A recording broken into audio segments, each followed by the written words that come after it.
will cry when you die. Robin Sharma. Chapter 9. Learn to say no gracefully. It is easy to say yes to every request on your time when the priorities of your lives are unclear. When your days are not guided by a rich and inspiring vision for your future, a clear image of an end result that will help you act more intentionally. It is not hard for the agendas of those around you to dictate your action. As I wrote in Leadership Wisdom from the monk who sold his Ferrari, if your priorities don't get scheduled into your planner, other people's priorities will get put into your planner.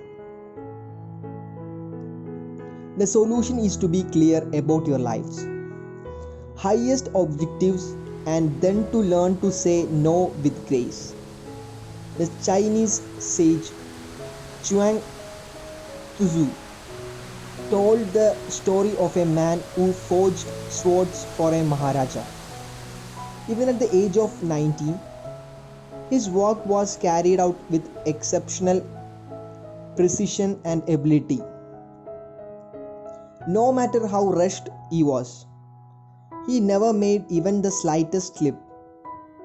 One day the Maharaja asked the old man,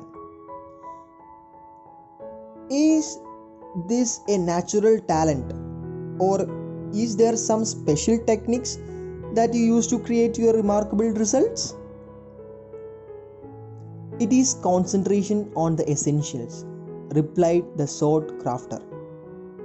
"I took to forging swords when I was 21 years old.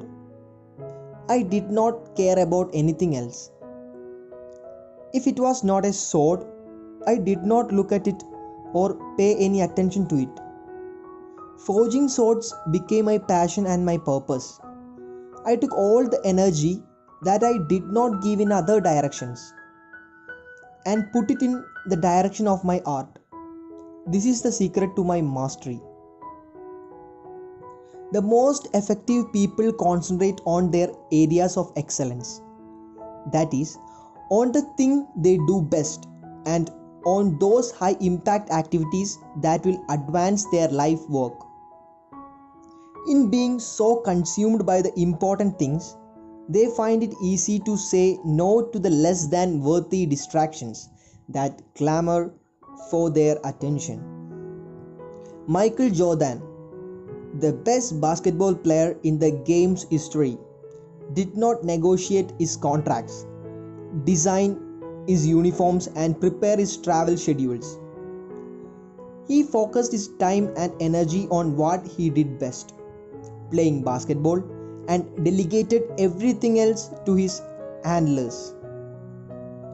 Jazz great Louis Armstrong did not spend his time selling tickets to his shows and setting up chairs for the audience.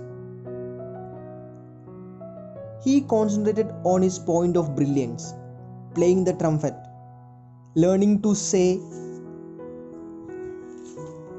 no to the non-essentials will give you more time to devote to the things that have the power to truly improve the way you live and help you leave the legacy you know in your heart you are destined to leave.